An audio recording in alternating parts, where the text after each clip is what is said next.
Hello weavers, ఈరోజు మనం మహారాష్ట్ర కాబోయే ముఖ్యమంత్రి ఎవరో తెలుసుకునే ప్రయత్నం అయితే చేద్దాం. రీసెంట్గా జరిగిన ఎలక్షన్స్లో 288 స్థానాలకు గాను మహాయుతి కూటమి 230 స్థానాలు గెలుచుకొని తిరుగులేని మెజార్టీ సాధించింది.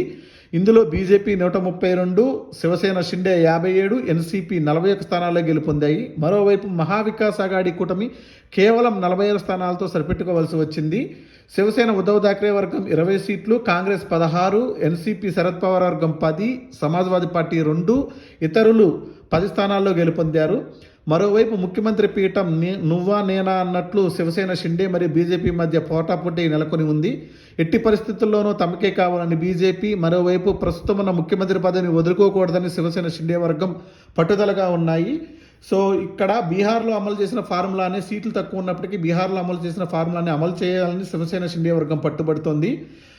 మరోవైపు బీజేపీ మాత్రం ముఖ్యమంత్రి ఎంపికల తలమునకలై ఉంది. ఇందులో ముఖ్యంగా దేవేంద్ర ఫడ్నవీస్ పేరైతే వినబడుతోంది. సో ఈ మీడియాకు ఊహలకు అందని విధంగా సీఎంలు ఎంపిక చేయడం ఈ మధ్య కాలంలో బీజేపీకి ట్రెండ్గా మారింది. రీసెంట్గా ఉత్తరాఖండ్లో పుష్కర్ సింగ్ ధామి, రాజస్థాన్లో భజన్ లాల్, ఒడిస్సాలో మోహన్ చరణ్, మధ్యప్రదేశ్లో మోహన్ యాదవ్, హర్యానాలో నాయబ్ సింగ్ సైనిని ఇలాగే ఎంపిక చేయడం అయితే జరిగింది. ఆయా రాష్ట్రాల్లో గెలిచినప్పుడు వసుంధరా రాజే, మనోహర్ లాల్ ఖట్టర్, శివరాజ్ సింగ్ చౌహాన్ లాంటి సీనియర్ల పేర్లపై మీడియాలో విస్తృతమైన ప్రచారం జరిగినప్పటికీ మంత్రులు, ఎమ్మెల్యేలుగా పదవుల్లో లేని వారిని ఎంపిక చేసి బీజేపీ షాక్ ఇచ్చింది.